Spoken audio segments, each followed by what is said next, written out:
Walaupun saya menyuarakan untuk melengsarkan Prabowo Subianto, tapi siapa yang paling berperan atas kekacauan ini?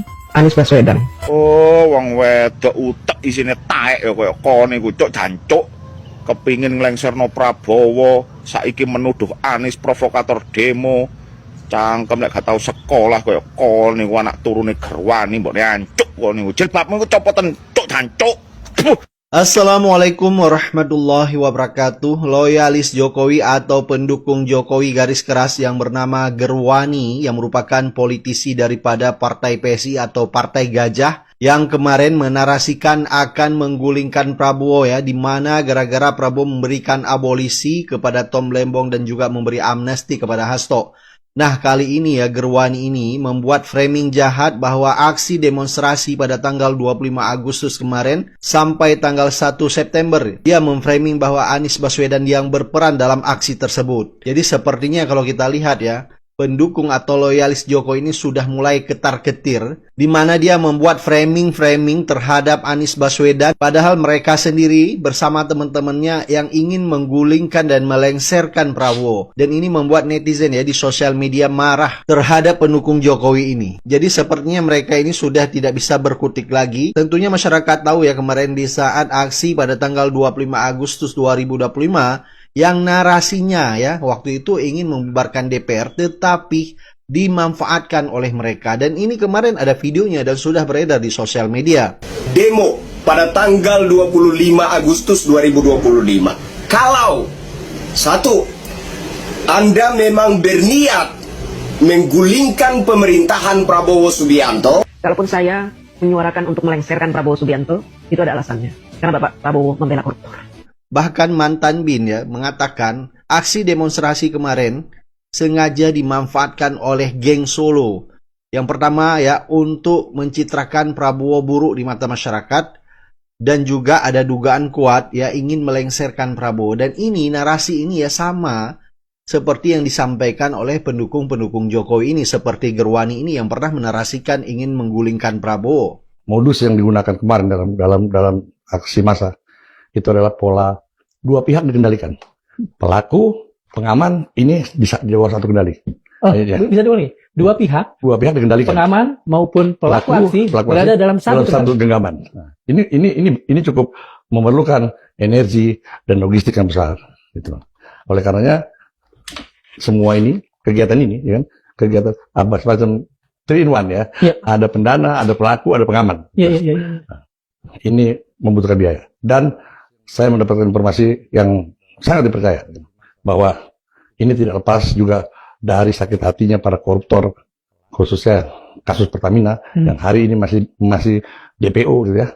Nah, ini menginginkan situasi di negeri ini chaos. Orang ini terkait kasus Pertamina, orang ini DPO. Ya. Apakah orang ini adalah Riza Halid maksudnya? Betul. Riza Halid punya dendam pribadi, dendam politik ya terhadap pemimpin Indonesia sekarang, Prabowo.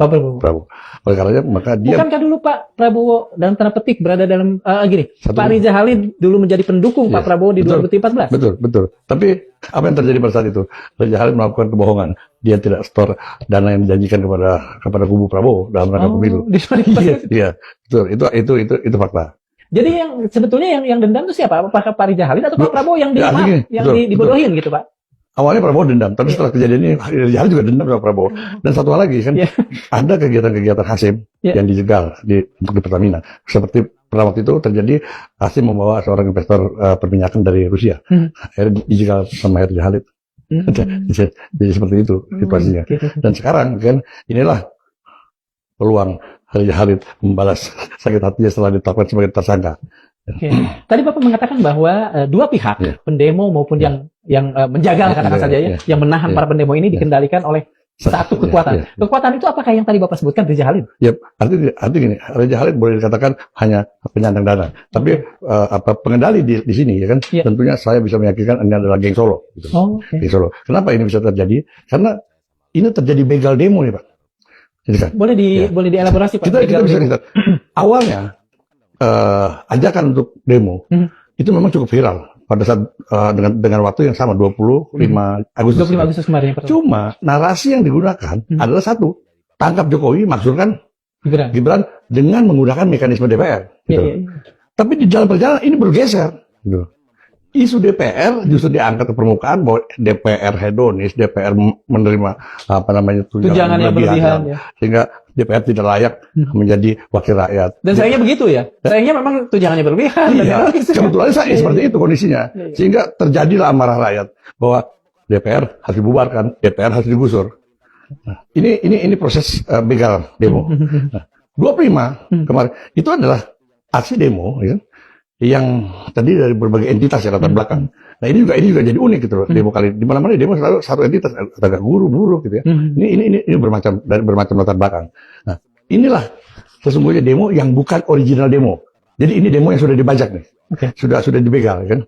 Tapi kelihatannya juga tidak terlalu berhasil. Oke Pak, kalau misalnya tadi Bapak mengatakan bahwa demonstrasi itu selalu satu entitas. Kalau buru-buru, kalau misalnya orang yang dirugikan karena kasus tertentu mereka. Gitu. Tapi bukankah soal kesulitan hidup itu dirasakan semua, Pak? Semua entitas. Betul. Cuma kan sekarang persoalannya kan narasinya, ya. Narasi ini kan adalah sebuah pesanan dari kekuatan politik tertentu yang merasa terusik. Ya, kita bisa lihat ya, pada saat awal narasi yang digunakan adalah tangkap Jokowi dan pasukkan Gibran dan menggunakan mekanisme DPR. Nah, DPR kan menjadi ancaman gitu buat kelompok yang merasa bagian daripada Jokowi dan Gibran. Gitu. Sehingga apa? Sehingga dibuat ancaman karena DPR ini yang kemudian menjadi pelaku. Iya, jadi pintu gerbang kan masuknya persoalan itu. Makanya DPR harus digusur gitu. Sehingga muncullah aksi demo yang difabrikasi ini, kan, yang dikemas tadi dari orang-orang pesanan gitu. Gini Pak, apa yang kemudian membuat Bapak sebagai seorang yang lama berkecimpung di persoalan ini dengan yakin mengatakan bahwa aksi ini bukan aksi inilah, ada banyak aksi yang kemudian dipublikasi. Ya jelas kan. Kalau kita lihat bagaimana Jumhur juga mengatakan, wah ini bukan, kami tidak tahu kalau misalnya kemudian berkembang narasi yang bubarkan DPR. Makanya Jumhur meminta untuk tidak terlibat kelompoknya Jumhur buruh. Jumhur ini adalah ketua Serikat Buruh terbesar di Indonesia. Ya. Nah, dari situ sudah kelihatan Pak, bahwa gagasan demo yang awal ini sudah bergeser. Jumhur membaca ini gitu, Pak. Bahwa ini ada kepentingan siapa? Kepentingan yang akan digusur sebelumnya, yaitu kelompok Jokowi.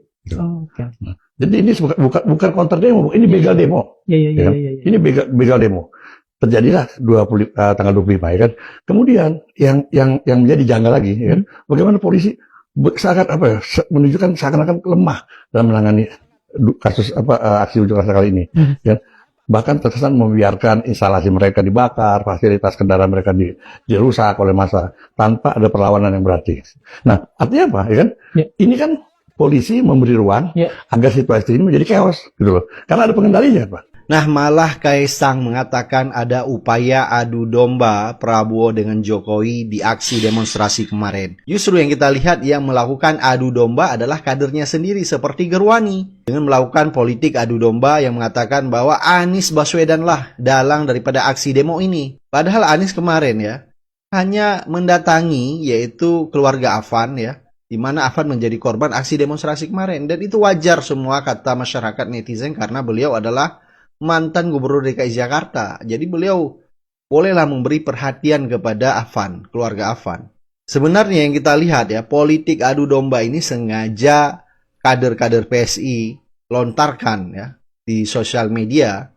Apalagi kemarin ada narasi menggulingkan Prabowo. Jadi yang justru melakukan politik adu domba adalah kader mereka sendiri. Tukang pisang, sadar gak sih lu kalau salah satu pelaku adu domba itu adalah kader lu sendiri dari Partai Gajah, si DJ Fana Sahara, yang dengan tegas baik di podcast maupun di medsos dia mengatakan lengserkan Prabowo dengan kekuatan full tanpa rem. Gue pengen tahu, lu bisa bersikap tegas gak dengan memecat si DJ Fana Sahara dari partai lu? Jika lu tidak memecat si DJ Fana Sahara, artinya ya mungkin memang sengaja ini permainan lu untuk mengkudeta Pak Prabowo. Karena kan RI2-nya abang lu. Lu juga pernah ngomong kan di salah satu acara bahwa akan mengkudeta Pak Prabowo biar abang lu jadi RI1. Tapi siapa yang paling berperan atas kekacauan ini? Anies Baswedan.